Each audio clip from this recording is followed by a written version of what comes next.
जन अधिकार पार्टी का महासचिव राकेश कुमार दास नीतीश कुमार पर किया कटाक्ष। देखिए आगे रिपोर्ट पूरी विस्तार से। विरोध करता हूं और यहां की महिलाओं से कहूंगा कि आप भी इस बात का पुरजोर से आप विरोध कीजिए जी। और जो महिलाएं विरोध कर रही हैं और रिजाइन भी मांग रही हैं उनसे सलाम आदाब, मैं तनवीर आलम। आप देखना शुरू कर दिए KTV न्यूज और मैं अभी राकेश कुमार के साथ। सर आपका नाम? जी, मेरा नाम राकेश कुमार दास और मैं प्रदेश सचिव जन अधिकार पार्टी लोकतांत्रिक से हूँ जी, जो कि हमारे राष्ट्रीय अध्यक्ष श्री पप्पू यादव उर्फ राजेश रंजन यादव जी जो हमारे राष्ट्रीय अध्यक्ष हैं जी, के निर्देश पे मैं अपना काम अपना कार्य कर रहे हैं जी। सर एक मेरा आपसे सवाल है कि 7/11/2023 को मुख्यमंत्री नीतीश कुमार महिला के प्रति ये नीतीश कुमार जी जो विधानसभा में जो बयान दिए महिलाओं के प्रति ये काफी निंदनीय है। ये मुख्यमंत्री को यह शोभा नहीं देता है और मैं ये कहना चाहूंगा जो सर एक मिनट, इसमें सर फिर नीतीश कुमार ने खुद अपने आप माफी मांग ली है।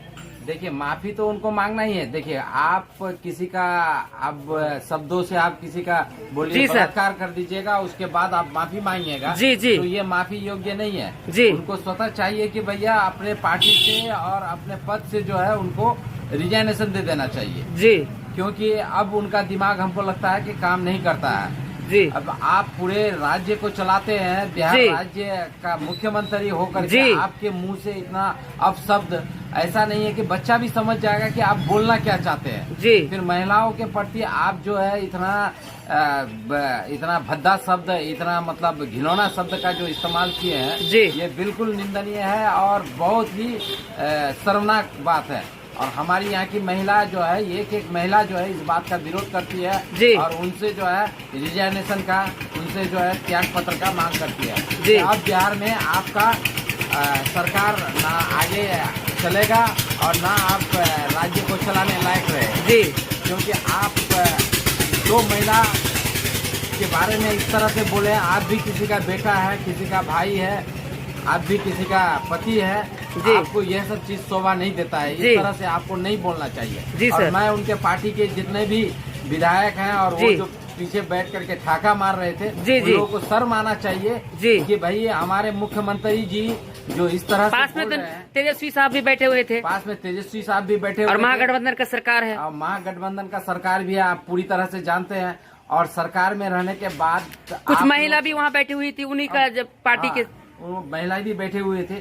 सोचिए उन महिलाओं को कैसा लगता होगा उस वक्त जी। हम ये बोल रहे हैं कि आप लोग को शर्म आना चाहिए कि आपका मुख्यमंत्री जो है इस तरह से क्या बोलता है, वो आपका ही नहीं पूरे राज्य का मुख्यमंत्री है जी सर। और उनके मुंह से महिलाओं के प्रति ऐसा शब्द निकलना जी सर एकदम बिल्कुल निंदनीय है, बहुत ही शर्मनाक है। और उनको मैं तो कहूंगा, मैं अपने पार्टी के तरफ से और हमारे यहाँ के जनता से कहूंगा कि ये एकदम बिल्कुल निंदनीय है। इनको रिजाइन देना चाहिए जी, अपने पद से रिजाइन देना चाहिए, पद मुक्त हो जाना चाहिए जी। और सेवा जो है बस घर बैठे देना चाहिए।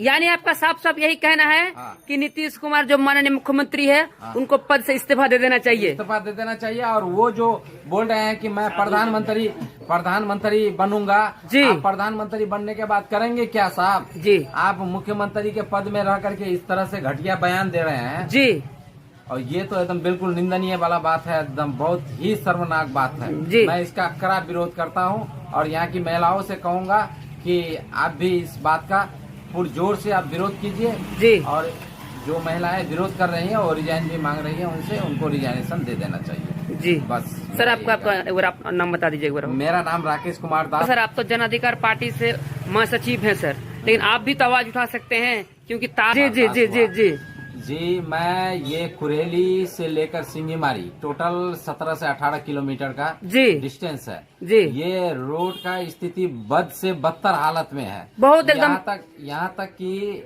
यहाँ अगर कोई एम्बुलेंस आ जाए, कोई डिलीवरी पेशेंट अगर यहाँ से अगर जाता है जी तो समझिए कि रास्ते में उसका जो है मौत हो जाता है जी सर। और ऐसा घटना घट चुका है जी। और इस बारे में कई बार आप मीडिया कर्मी के माध्यम से और कई बार आवेदन भी दिया जा चुका है। और यहाँ जो है उस दिन डीएम साहब का प्रोग्राम था, जिसको जन संवाद कार्यक्रम में उसमें भी यह बात बोला गया जैसे कि भाई इस रोड पर ध्यान दिया जाए, लेकिन अब तक इसमें कहीं न कहीं सर डीएम साहब इसी कारण रोड का ही कारण से नहीं आया। हाँ, डीएम साहब नहीं आया। अगला डीएम साहब जो थे शास्त्री जी, वो नहीं आए। रोड को देख करके वो रास्ते से घूम गए और वो सोचे कि जाएंगे मेरा कमर में दर्द हो जाएगा ना क्या, ये सोच करके भी घूम गए। इतना बदतर स्थिति है, इतना बदतर स्थिति है। और डेली इस रोड से कम 20,000 आदमी का आवागमन है जी। लेकिन इसके बावजूद भी ये रोड जो है ठीक नहीं किया जा रहा है, ना रिपेयर किया जा रहा है, ना इसका चौड़ीकरण किया जा रहा है जी। प्लस ये बीबीएन बाजार है, आप थोड़ा कैमरा को देख लीजिए, जितने सारे दुकान है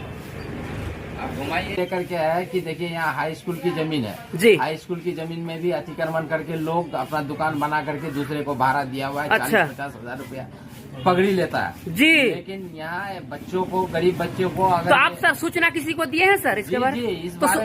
इस बारे में मैंने अब तक 3 डीएम साहब को लिख चुका जी।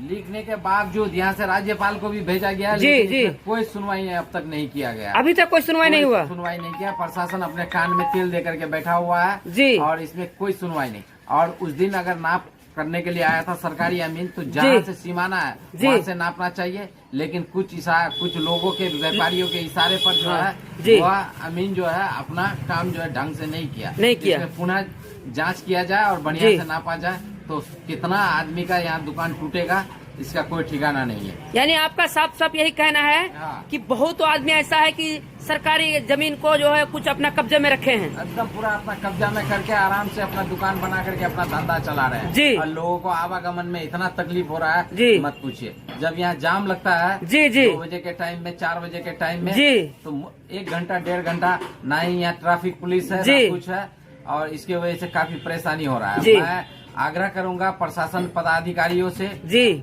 कि संबंधित पदाधिकारियों से कि जल्द से जल्द ये अतिक्रमण को हटाया जाए और रोड को चौड़ीकरण किया जाए और रोड का रिपेयर भी किया जाए जी, ताकि लोगों को आने जाने में सुविधा हो, आम आदमी को प्रॉब्लम ना हो, दिक्कत ना हो जी। बस मैं यही कहना चाहूंगा। अंचल सीओ साहब कुछ दिन पहले आए थे, उन्होंने एक आश्वासन देके गया कि 1.5 महीने के अंदर जो है अतिक्रमण खाली कर दिया जाएगा। तो लगता है सर खाली हो जाएगा? सीओ साहब अगले ही साल नहीं, इसके आगे भी जो सीओ साहब आए थे, बीडीओ साहब आए थे, उनको भी लिखा गया था। सब कोई सिर्फ और सिर्फ आश्वासन दे रहा है। और सबसे पहला बात क्या है कि मैंने सीओ साहब से कहा भी था कि ये दुकान के आगे में खुला पेट्रोल रख करके बेचा जा रहा है जी। कहीं ये इस कारण से एक बार पुल चौक में दुर्घटना भी हुआ जी जी जी। वेल्डिंग का दुकान है, आपको मालूम होगा, बहुत बड़ा आग लगा, इस बारे में भी बोले। ये सब हो रहा है अतिक्रमण के चलते जी, क्योंकि रोड पर दुकान लगाना और गाड़ी आवागमन में काफी प्रॉब्लम होता है जी। इसमें ध्यान देना चाहिए जी। और बार बार मैं आग्रह कर रहा हूँ, अगर इस बार अगर सुनवाई नहीं किया तो हम आम जनता, इस प्रखंड के, टेढ़ागाछ प्रखंड के आम जनता जो है, हम लोग रोड में धरना प्रदर्शन करेंगे सर। और एलेंट नहीं है इनके बारे की, कहाँ से किसका जमीन है नहीं है, नहीं, और एक लोकल अमीन को रख करके काम किया जाए, तो ये कहाँ तक सही है सर? एकदम बिल्कुल सही बात है। लोकल अमीन को सारा कुछ पता है, सरकारी अमीन आते हैं, वो दूसरे के इशारे पर हमको सब कुछ मालूम है, लेकिन गलत नपाई करके जाते हैं जी। और नपाई इसका होना चाहिए, इसका पैमाइश जो होना चाहिए वो एकदम बिल्कुल सही और सही तरीके से होना चाहिए जी, ताकि सही अतिक्रमण का पता लगे और जो अतिक्रमणकारी है उनको सबक मिल सके जी। बहुत बहुत धन्यवाद, थैंक यू सर। थोड़ा आपका नाम क्या सर? मेरा नाम है राम प्रसाद भगत। कहाँ से हैं, कहाँ का निवासी है सर आप? बीबीगंज का। बोलिए सर, क्या बोल रहे थे? हम ये चाहते थे बीबीगंज मेला जो 87-88 से जो बंद था जी, और बीट होता था, तो जी सर 90 से बंद है जी, जो कि खेसरा भी 388 का प्लॉट है, बहुत साफ, बहुत बिहार सरकार जी जी जी। 18 बाजार भी थे जी। अभी जो फिलहाल जो पंचायत भवन जो बना हुआ है जी सर, और पंचायत के सटे हुए टोटल बिहार सरकार जमीन है उधर। आपको जानकारी है? पूरे कॉन्फिडेंट है आप? और मेला में हम क्या, हम दुकानदारी करते थे उस जगह जी, हम दुकानदारी करते थे जी, बीट होता था जी बाजार का जी सर, किंतु अब तक बीट नहीं हो रहा है, 90 से बंद है। हम लोग दुकानदार जितने भी थे बीबीगंज बाजार में जी, सब दुकान जाते थे उस जगह 1 महीना के लिए जी। और तो इनके बारे में कोई सूचना दिए है प्रशासन को या किसी को, विभाग के आदमी को? सीओ साहब को कितना मरतबा बोला गया है कि सीओ साहब को क्या बोला है? मगर बोला अच्छा होगा, मगर खाली आश्वासन दे रहा है, आश्वासन दे रहा है, बीट हो नहीं रहा, काम नहीं हो रहा है, काम नहीं हो रहा है। और जी। सटे हुए जहाँ पंचायत है जी पंचायत के सटे हुए जी। 800 का जमीन है। जी जो खेसरा 388 है जी 91 है जी सर 79 में कुछ और खेसरा उसमें देखना पड़ेगा बहुत जी। सा खेसरा है जी जी जी और कंफर्म मालूम है कि 388 के बाद में और सब खेसरा जी है। सर और पंचायत के सटे हुए जी। है अभी जो की आबादी हो रहा है उस प्लॉट पर जी सर वो जो अभी आबादी हो रहा है जी सर तो आबादी किस हिसाब से दिए हुए सीओ साहब तो सीओ साहब भी बताएंगे सीओ सही चाहे बताएंगे कर्मचारी साहब बताएंगे जी। और कर्मचारी सर जमीन का मालिक होते हैं जी और कंफर्म रिपोर्ट कर्मचारी साहब देते नहीं है अच्छा ये क्या मेरा ग्राउंड मेरा कितना क्या है नहीं है उसको बीट कर्मचारी का किया नाम बताइए जाए। देखिए कर्मचारी साहब तो साले साल आते हैं आते हैं।